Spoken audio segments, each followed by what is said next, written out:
Okay, we are now live. Yay. Did you guys have a chance to do the reading this time? I did. Great. Just barely. There was a lot this time. There was so much material the last couple days. It was ridiculous. It was. Oh, And I will say that one video of the guy, I can't even remember, Dan. yeah, Dan Pink. It's very boring. You thought it was boring? I did. I understood some of the things he said, but I thought you could have condensed all of that into about 15 minutes. Yeah, like the TED Talk. I like TED Talks. They're not too long. I thought all the people in the audience of that one are probably like, get to your point. Yeah, once he finally got going, it was pretty interesting. But for like 15 minutes, there wasn't much happening. Like, okay. Yeah. Anyway, I shouldn't have said that. Okay. No, it's okay.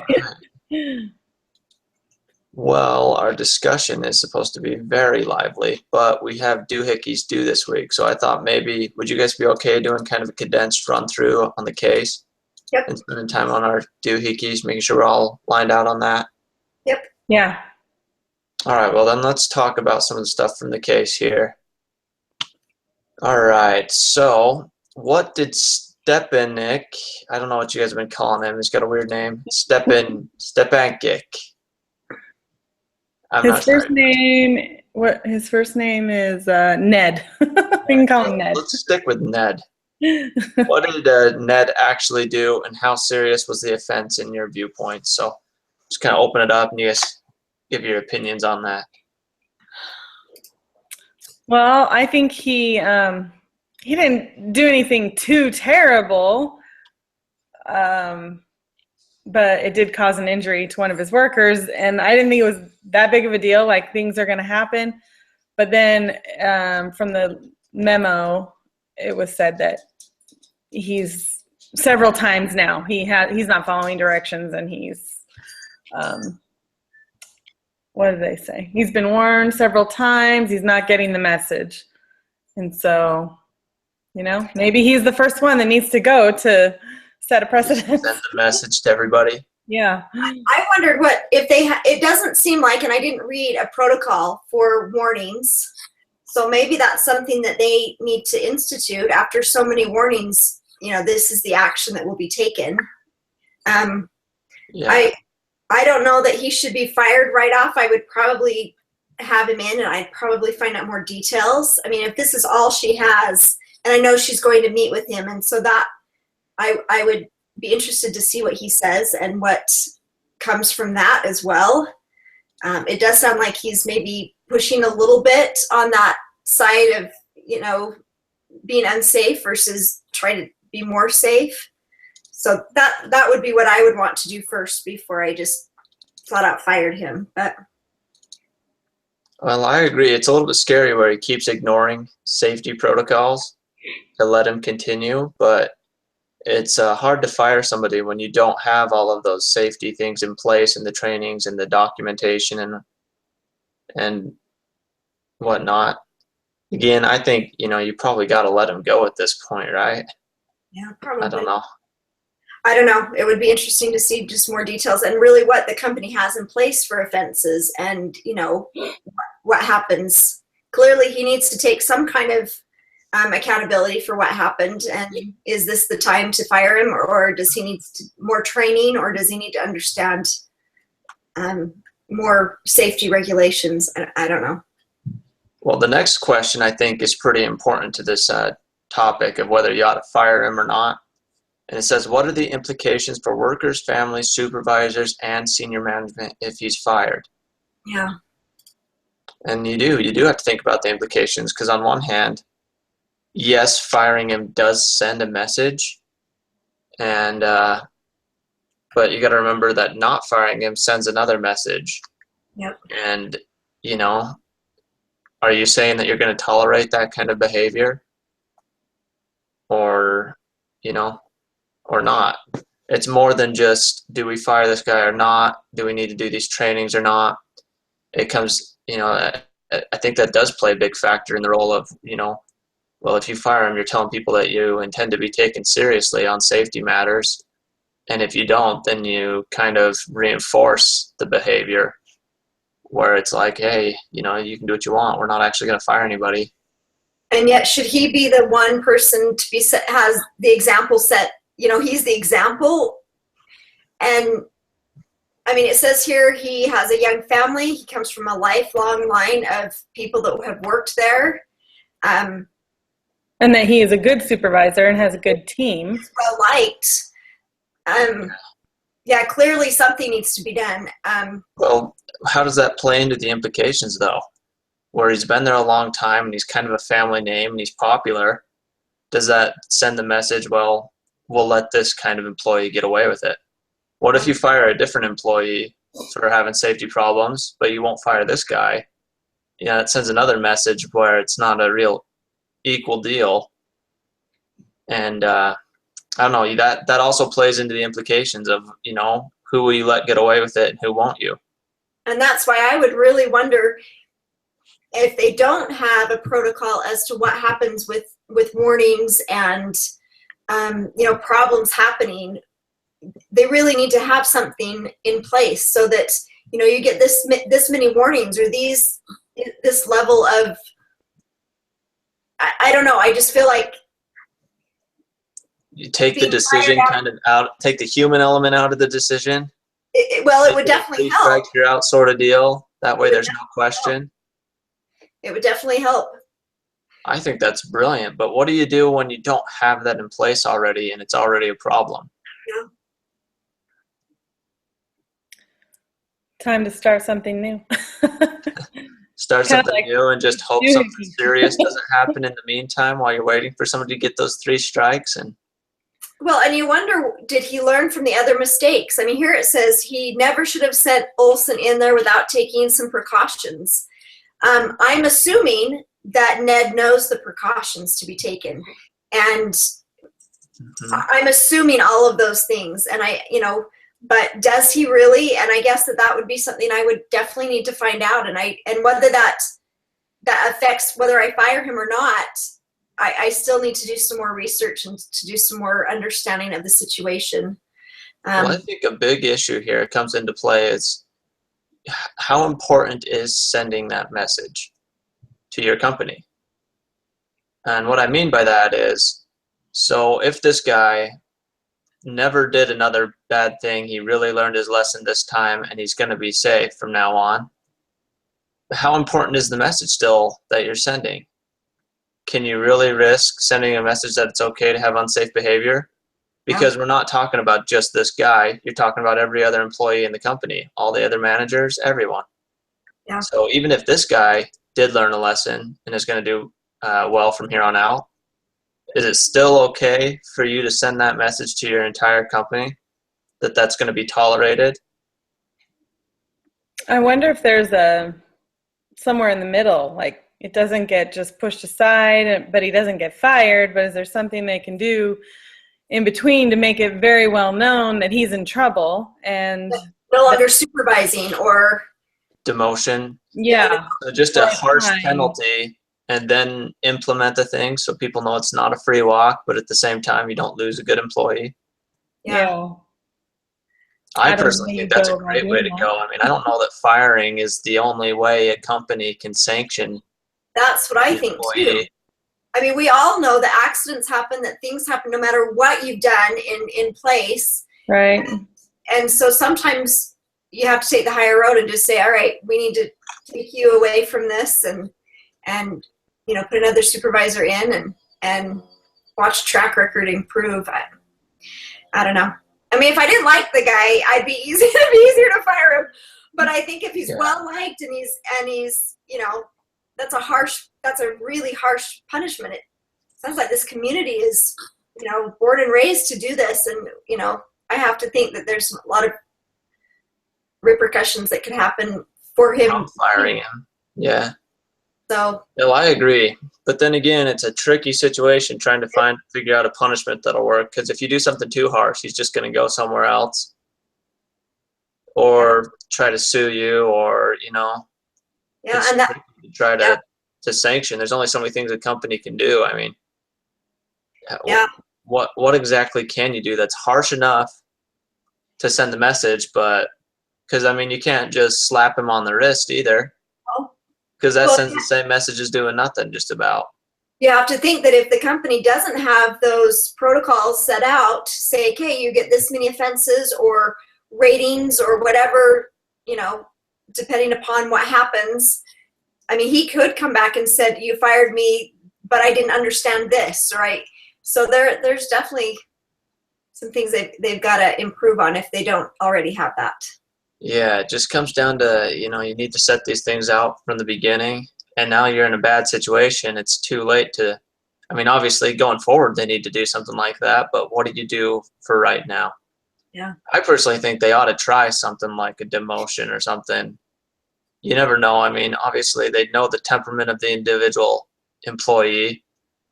Like when you work with people, you know whether they're litigious or whether they're going to throw a fit or whether they're going to understand that they did screw up and they do have some accountability there. So, I mean, obviously a lot of that would come down to this guy. If he's someone that you know that you're better off firing, because if you try to do something else, it's only going to be problems for your company. He's going to throw a fit. He's going to be insubordinate. He's going to, not follow the new leader. He's not going to this or that. Then, maybe you have to fire. But maybe you know the guy and maybe hey, what you did was serious. We have to do something about this. We're going to demote you. If you're good for 6 months, then, hey, we'll put you back in, or we'll this or we'll that. We'll talk about it. And maybe that solution will work well. But I think, again, what you actually do will come down to the employee at this point.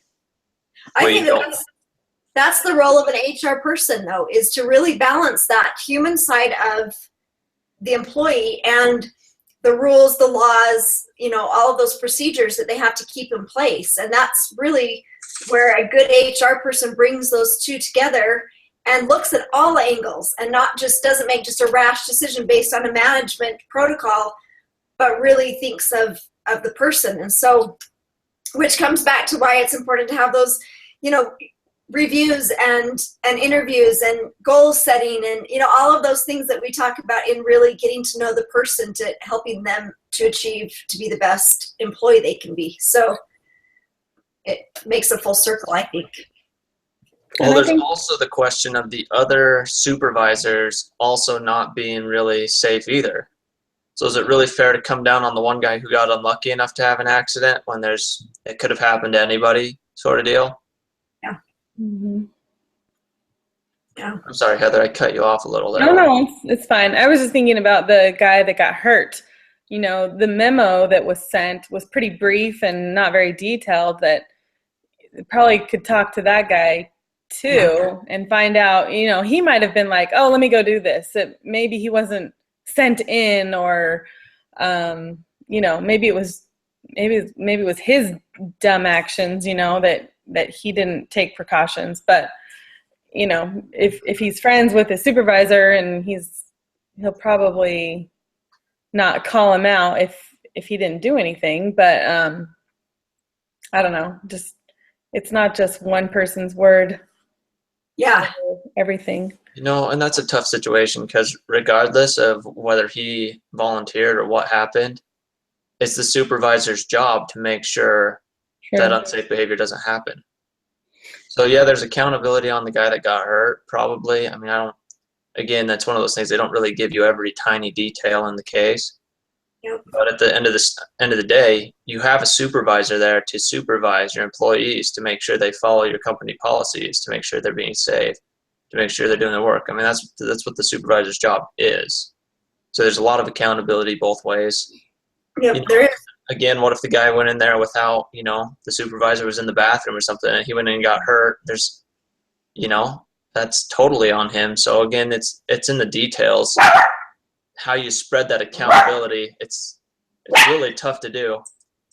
Yeah, it is tough. And yeah, so I don't think it's a quick, exit out, we're done. It's a process of looking into it and really making the correct decision based on what needs to happen, not just an abrupt decision. So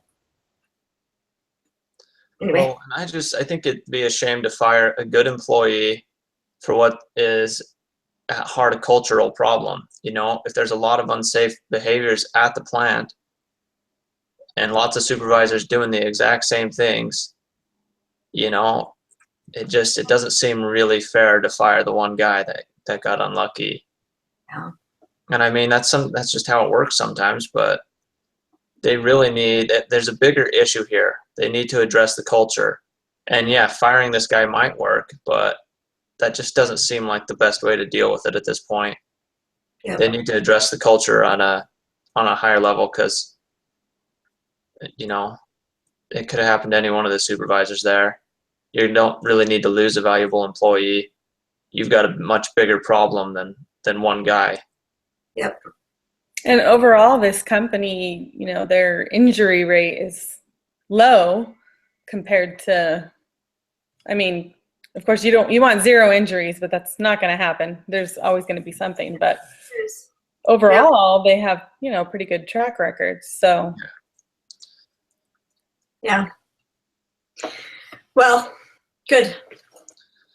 Yeah, I think that what you said, Elisa, really hits it on the head. They just need to have a serious policy that clearly defines what'll happen if there's risky behavior. You know, like most places I've worked, when you sign up, there's a paper that says, if you violate this, you are done. You know, and it'll have a list of actions there that are just the company will not tolerate in any way. Yeah. And I think that that's totally fair. They ought to do that for their employees. Yeah. And the sooner that they do that, the better. And the second it happens again, you know, they have to do something, because if you don't follow through on it, then you can't change your culture. As soon as somebody gets, you know, and it's horrible to do it this way with safety, because that means somebody's getting hurt, and you don't really want to wait till somebody gets hurt to fix the problem. But I mean, as soon as you see somebody step out of the behaviors and allow a situation where somebody could get hurt, that's in violation of the policy, then you can come down on somebody and, you know, try to start changing culture without having to wait for someone to get hurt.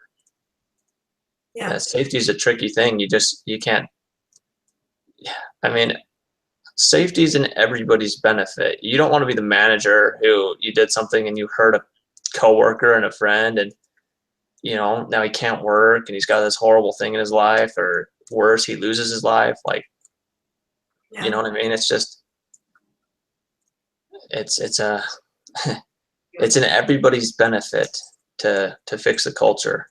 And it does sound like that they're really trying to get to that point, or that, you know, the things that they're doing they're very focused on it. They understand the importance of it, trying to get that importance to the good old boys of the factory is probably harder than we can imagine. And that's probably just continued diligence and continue to look at what could happen. So Yeah. anyway, good luck to them. I'm glad it's not me. Agreed. my brother-in-law works for a company, and all they do is safety and construction and things like that. And he has to do seminars or trainings. Like a lot of Saturdays he'll be working a training, and people come into those trainings and they don't want to be there. It's like, oh, we don't need to hear this. But it's his job to make sure that these people know, you know, if you don't follow the rules, then people could die. And so I don't know exactly what he does. I just know that a lot of his Saturdays are filled with these trainings that he's at early in the morning, that people don't want to be there, but he has to somehow make it fun and lively to keep them entertained, but also to teach them at the same time. But yeah, it is kind of boring. It's a boring topic, and you think, oh, we're fine, but really stupid little things can happen, and, you know, people can get hurt or die just from Be ready. little things. Yeah. That's Yeah. awesome. I worked construction for quite a while, and we didn't do jack with safety. It was like, I mean, I remember we spent 3 days, me and another guy, up on the roof of this potato cellar, and it's just nothing but the framework up there, and it's really high, and you're supposed to be like, I think technically you're supposed to wear harness and other stuff so you can't fall to your death. But we were just like, gosh, I hated up there. I had a hard time because I was pretty new, but those other guys, they just walk around up there carrying planks, tools, nail guns, everything, and everything's shaking underneath of you. There's nothing to catch you if you fall. You just step in, you know, all you have is 2x4s every few feet, and it was That's crazy. scary.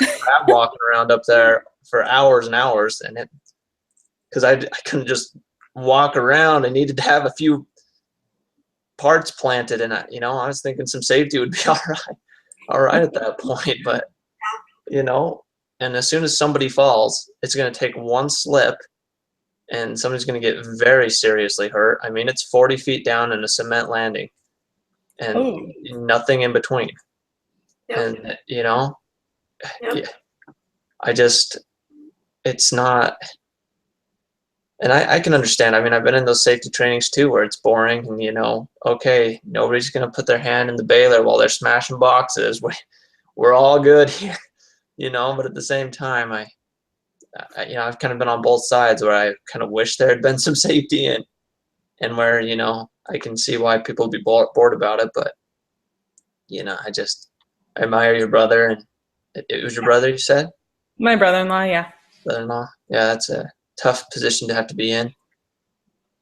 Yep. All right. My uncle actually lost his arm in a work-related accident like 30-something years ago. And it wasn't his fault. It was they were lifting some heavy, really 2-ton piece of machinery with a crane. And the crane broke and it fell, and he just happened to be down there, and just he lost his arm all the way up at his shoulder. Oh. And so he wasn't over the years they tried prosthetics and things, and he just said, no, I'm better off without it. Like, he's never had a fake arm because it's all the way up at his shoulder. There's nothing. You can't do anything with your fake arm. It's just dead weight. Yeah, and so he's lived without it, and he's been fine. But I think about that time when that accident happened, and he was newly married, a brand new baby, and no insurance.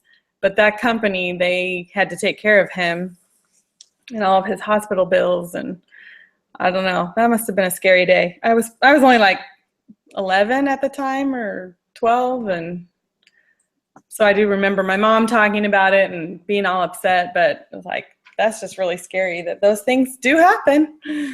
Yeah, they do. And I think it's on the news often of someone, I mean, just recently there was a man who fell into a trench that they were digging, and it caved in, and there's just, it's always out there. And I guess you just do your very best to continue to help. And we're all tough. That's what it said in the, we're tough, we can do it. And I think, yeah, until you can't. Yeah. That's the one question I got wrong on the quiz. I didn't remember reading that. It sounded like a silly answer to me, so I didn't.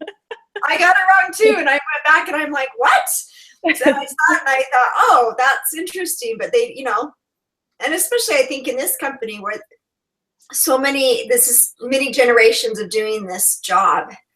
This is, part of their family culture. And so it's an uphill battle to institute safety, especially new safety regulations, because they keep getting more and more and bigger. So, Yeah. But you can see where it definitely helps with their productivity. The less safety safety accidents they have, the better things continue to run. You have to think, if there's a crime scene, it's gonna stop things, and then you're missing somebody, and then someone's worried about doing it correctly because they might get hurt. I mean, it's just this whole it's such a circle of events that happen. Events, yeah. Well, there's a whole group activity and stuff they want us to do. I think maybe we're gonna skip it if that's okay with you guys. Yep. It's like a math thing where we try to figure out just no math. No, we're good. I think that activity is meant for the larger groups that have 10 we don't or even have 12. enough people to do it, so Yeah.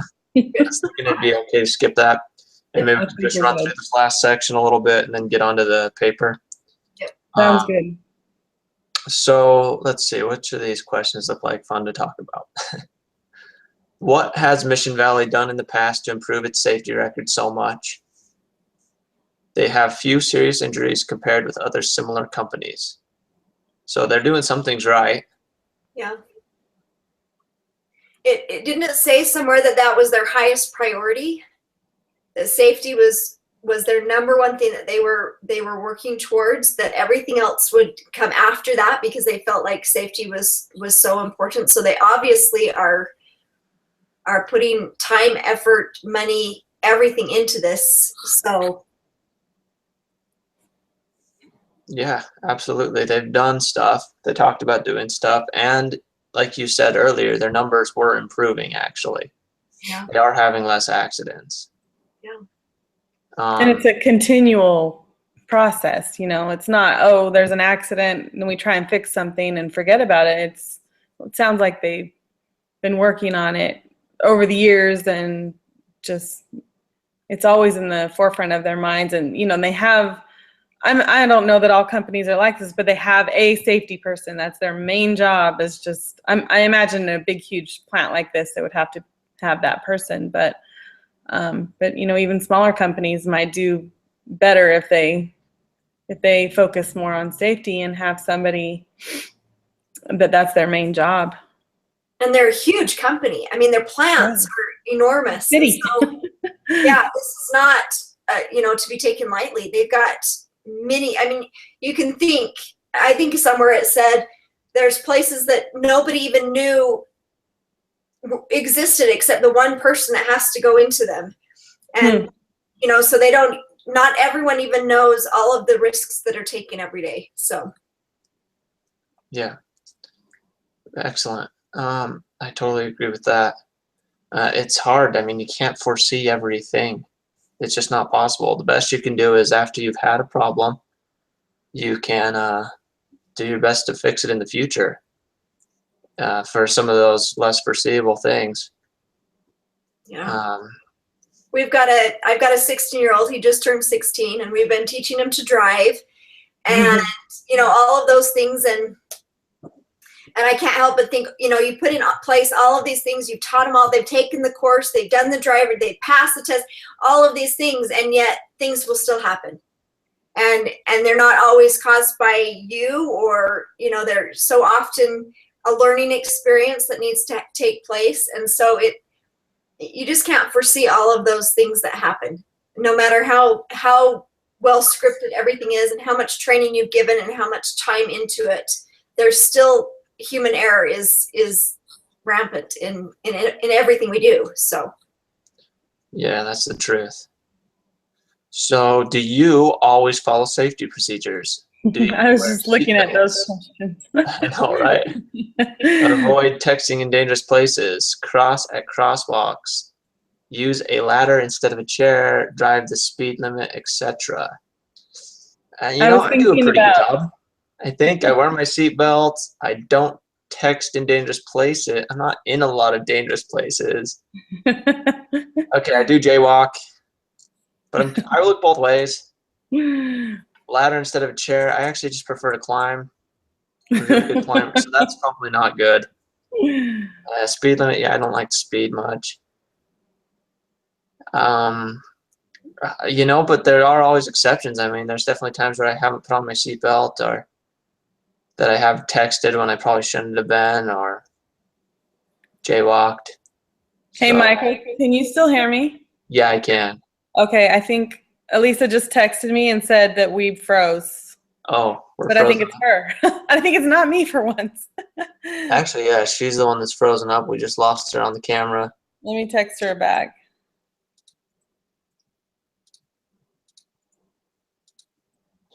Maybe I could re-invite her. Well, it looks like she's still in. I can eject her and then re-invite her. Can you do that? I have an eject option right here. Oh, she's gone. Maybe I'll send her another. I guess she probably doesn't need another link, does she? Yeah, I think she can just, she said she's going to try to join again. Okay. You should be able to just get in the same way that. With that other link. Yeah, that makes sense. Let's see what happens. But yeah, I was thinking when they were talking about driving the forklifts at 4 miles per hour or something, and I thought, oh, that's got to drive them crazy. Because that's probably my one thing is sometimes the speed limit is It's tough. annoying. I know it's meant for safety and around Don't schools and mess children, with and her. it's good, but sometimes it says 45 and you really just want to go 50. Yeah. Yeah, I understand that. I drive from Idaho Falls to Rexburg a lot. Yeah. There is absolutely no reason for that road to be 65. It's like a Oh, is that what freeway it is? on ramps and off ramps. It's retarded. It should, and yeah, and it's got a lot of not like a ton of traffic. It's just because of the speed, it's so much slower than it ought to be, and there's always police there because everybody speeds. Okay, I'm back. It's the There you worst. are. Weird. Sorry. I'm glad it Oh, wasn't good. me. Good, glad you got back in. I'm like, I don't know what happened, but anyway. So we were just talking about everyday type safety procedures that we have in our lives, and how we do it, following them. Things like seatbelts and not texting while you're driving or dangerous places, not jaywalking, using ladders instead of chairs, speeding, stuff like that. Heather said she has a lead foot. Only sometimes. I'm in a hurry. I just said driving the forklift at 4 miles per hour would drive me crazy. Like those poor people. Yeah. That would be hard. Yeah. Well, I know all of those things. Abiding by all of those things are very important. That's all you're gonna say. You wear your seatbelt? I do wear my seatbelt. Yeah. That one has just become a habit over the years. Not even- So. My car beeps for like 5 minutes. Oh, if I yeah. So it's much Oh, easier. your car's one of those. Yeah. So it's fine. Yep. Gotcha. But I don't cross at crosswalks all the time. Same here. So if not, why? Why do we not? So for me, sometimes I do speed if I'm in a hurry or if there's just no one around. I grew up in a tiny little farming village called Malta, and there's like 100 people, and school's like, 12 miles, 13 miles away, and there's just no one ever that you'll see on the little 2-lane road. So yeah, I've done a wee bit of speeding. Okay, she just Good. ran away. I don't know where she went. So wait, you even you don't even call it a town, you call it a village? It's more of a village than a town. In Sublette, where I live, it's just a few families, We're talking like And 30 where is it? people. In Idaho or Utah or? Idaho. It's actually by the Utah border. Okay. Do you know where Alamo is? City of Rocks or Burley or I any of do. those little places? Yep. Kind of out there. Sorta. Sort of. Anyways, so yeah, I mean, there's times that I don't follow the safety procedures, and almost every time that I don't, it's because of speed and convenience. I know that's why I jaywalk. That's pretty much it for me. Speed or convenience, or if the situation seems to call for it. Well, Yeah. I have That's my an judgment. admission to make that yesterday I was in a parking lot and I was parked. I looked at the text I had and I read it and then I set it down. And then I'm like, oh, I need to reply. But I didn't think about that till I pushed in drive. So I'm just going in a parking lot. There's nobody there. And I'm just, texting really quick in this parking lot. And I inches away from hitting the curb. And I was like, oh my word. And I mean, it was just seconds. And it reminded me, okay, really stop the car. It's okay. But I mean, it's just your brain just isn't always focused. It's hard to stay focused. There's so many other things going on all the time. And I'd love to say that I've never texted while I was driving. I mean, I yell at my wife for doing it, but have I ever done it? Yeah, I guess I have. It's hard. It's really I've hard. never done it. Well, I recently found out that there's this little button by the keyboard, and if you tap it, then you can just talk to your phone and it'll send that in the text. And I'm like the slowest typer ever anyway, so that has been awesome. So now I can text safely while driving. Yeah, except you still have to look down to push the right button. That's true. Yeah. Still have to tap the button. And to proofread and make sure the spell. Sure, I even never says proofread. right. Anyway, yeah, it's No, I just text at red lights. That's all. I don't. Then I put it down. If I have a second, and then I put it down. Well, I was just in California, and I could have texted all the way through LA because I was in rush hour traffic stopped. Oh, yeah. Texted forever. So here's a question. What would get you to change your behaviors, your small little things that you do that are technically wrong? I think when you just hear about other accidents happening, people dying because of they were texting while they were driving or someone else was, or you know, we don't have to really worry about the drinking and driving. I mean, I guess we have to worry that someone else could have been drinking and kill us, but as far as the things that we do, I think when I hear those stories or read about those things, I become a little bit more aware and remind myself, yeah, this isn't worth it. So, You know, and those things have helped me be a little more cautious for sure. But at the same time, they don't really stop you all the way. right. You think about them guiltily as you do it, but still do it. This is true. Sometimes, yeah. So I Yeah. think that's one thing that kind of helps change that behavior.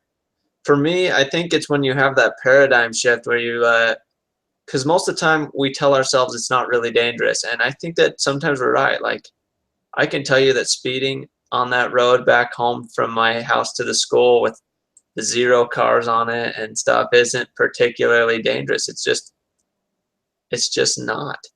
I mean, I've passed the cop doing 20 over, and he just flashes his lights and keeps going. Like, they don't care, because it honestly, it just really isn't super dangerous. I mean, obviously you shouldn't drive at excessive speeds anywhere or anything, but you know, but some of those behaviors really are dangerous. And you know, you can tell yourself, well, you know, I'm just looking down to hit a button and then I'm going to talk to text, but you know, sometimes that is dangerous still.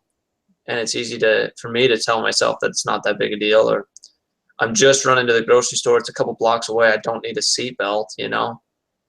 And, It really has to be a conscientious decision. And I think you just Yeah. make it over and over and over again.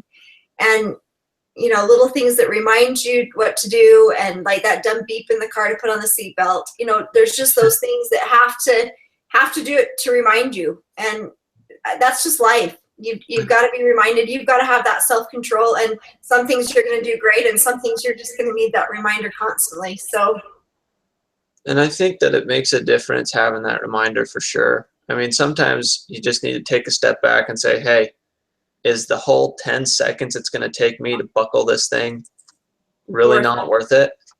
Yeah. You know? Yeah. So I guess that's a good point. Yeah. Interesting. All right. Do you guys have any last thing about the case you want to say? Any other stuff that stuck out to you? Nope. Good. All right. We were going on 45 minutes of our hour. This is supposed to take an hour. So let's get into the paper if you guys are ready. Yeah. First off, I got to tell you guys, I'm not quite done with mine. It's been a busy week. I'm writing it. I've been working on it most of the morning. I'll be done with it today. It's probably just going to be a few more hours. So That's I fine. apologize for not having that done. And I got Heather's and I put it in. I've got mine. I have not read through mine all the way through, and to, you know, adjust or make sure it sounds all right. I bits and pieces, and so that I will just do in this afternoon and probably tomorrow. So if you want to just get me that tomorrow by noon, that's fine. And then tomorrow afternoon, I'll piece it together and write a short introduction and a short conclusion. Okay. I know that we should probably pick one thing out of the 3 that we feel is really important. Well, and I think what Heather did last time for that worked really well. So I think, you know, my advice would be to copy what she did. Remind what she did. What did I do?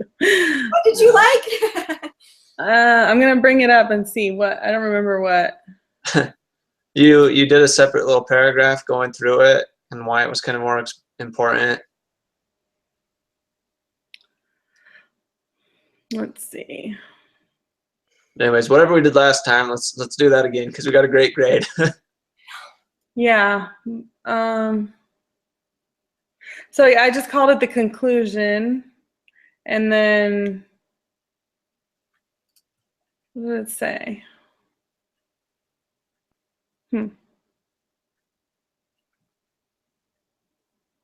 You'd think we'd remember. I just don't remember. So It was just like one I said conclusion, and then one paragraph was just a little conclusion, and then in the second paragraph said in summary, kind of summarized all the 3 problems that we talked about. okay. It probably took me 3 hours to come up with this. Don't tell me that. I'm just a slow writer, so. Yeah. Oh, yeah. We kind of chose the performance assessments because they were kind of the beginning of everything, and everything kind of stemmed from that. So out of our 3 topics this time, so I'm recruiting and hiring, and you were job teams. I've got training and career development. I'm And in then safety. And oh, you're and doing safety. They're all kind of different.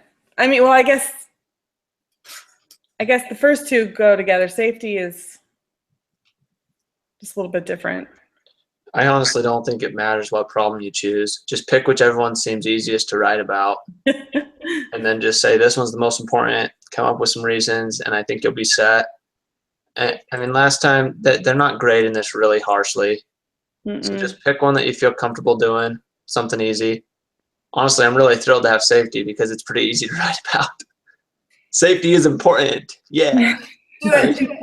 Yeah. So that would be I'll my take advice. your in summary paragraph, Heather, and I'm going to put it in here and then just kind of reword things a little bit. Okay. And then do a conclusion, just pulling the 3 ideas together, and then I'll just introduce what we're doing. Also, the conclusion and the intro can be super short. Yes. Intro is just plan on a 3 paragraph. problems. Yeah. Each of these problems have solutions. Conclusion, we did it. Do you care what order they're in? Anybody? No, No. whatever's No. easiest for you. Okay.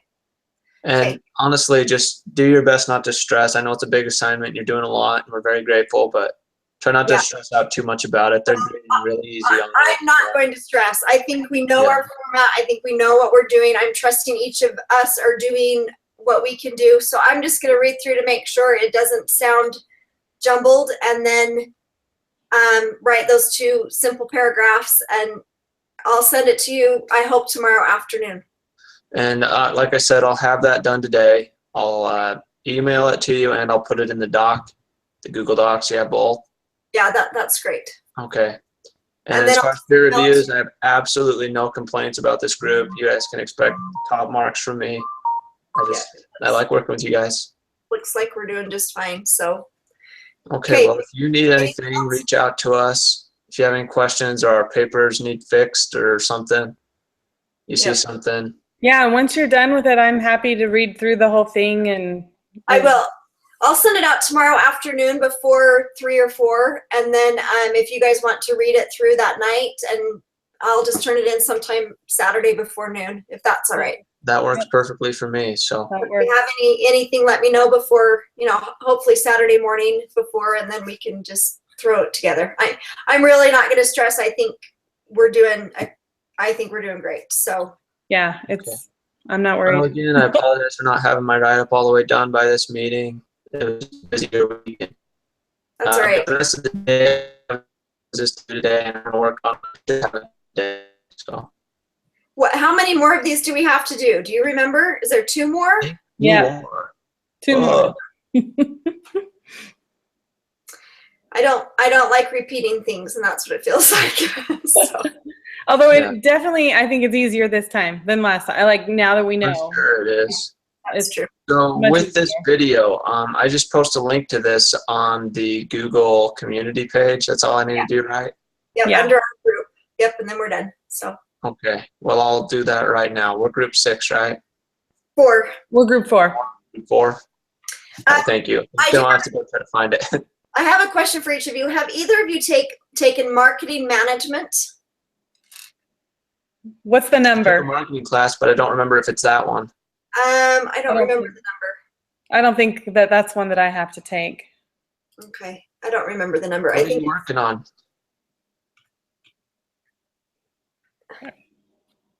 wait.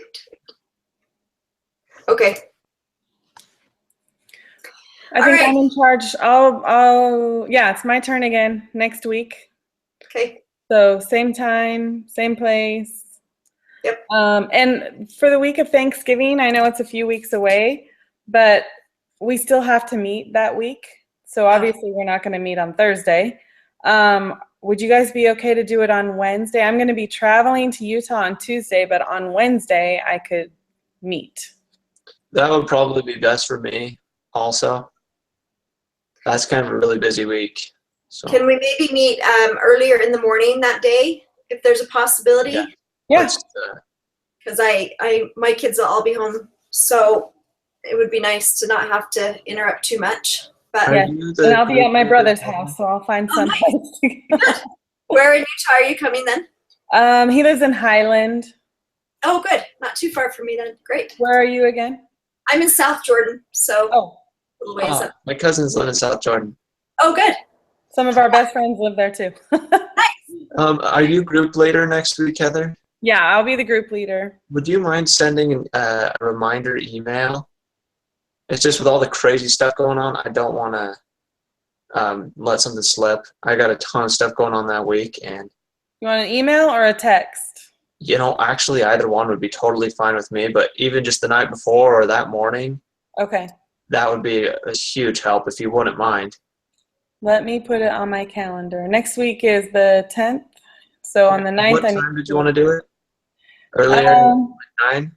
oh, not next week. This is for But Thanksgiving week. Thanksgiving week? Next week, we'll just do our regular 1 o'clock, At 1. Okay. 12 o'clock for me. So let's see. And I'm fine for whatever time. As long as I have that reminder, it'll be totally fine, because then I can prepare. Okay, so yeah, next week will be Thursday, same time, 1 o'clock. Okay. But that Thanksgiving week, we'll figure out an earlier time, but we can talk about that the week before. Okay. Yeah, that works fine. Okay. That works great. Fabulous. Thank you so much. Thank you guys. You're a Thanks. phenomenal group. Have a good weekend. You too. Enjoy it. All right. We'll see you next week. Goodbye. Okay, bye.